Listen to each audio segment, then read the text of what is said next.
Irranca-Davies. Will the Minister make a statement on the provision of domiciliary care in the Bridgend area? I'm pleased the Council is moving towards commissioning services that have personal-centred care as the focus. I'm also pleased to note the consideration of staff remuneration in line with my recent oral statement setting out our Welsh Government's commitment to the introduction of the real living wage.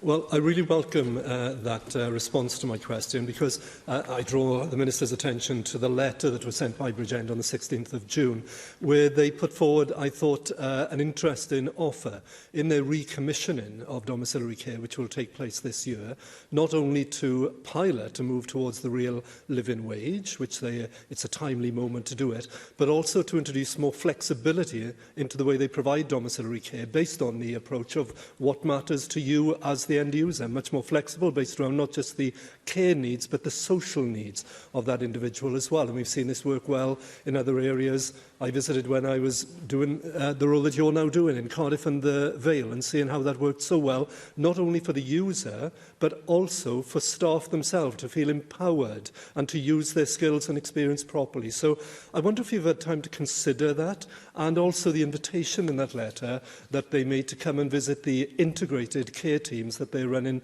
with Cwm Taf that have been the subject of excellent reports and feedback from the Care Inspectorate Wales. I'd like to thank Huw Irranca-Davies very much for that question, and I am aware and have received the letter from Bridgend, and I was very interested to read about their proposed pilot to pay domiciliary care workers at the level of the real living wage, and also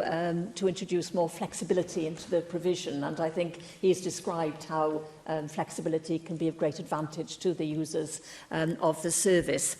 He knows that we have set up the Fair Work Social Care Forum, and I'll be asking them to consider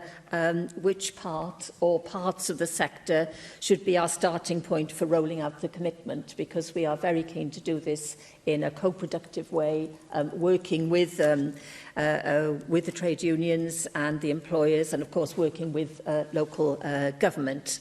I mean, of course, our overall aim is that all eligible social care workers will be receiving the real living wage within the term of this government. But in terms of where we start, I will be discussing that with the forum, and I'm very grateful indeed to Bridgend for putting forward their proposal.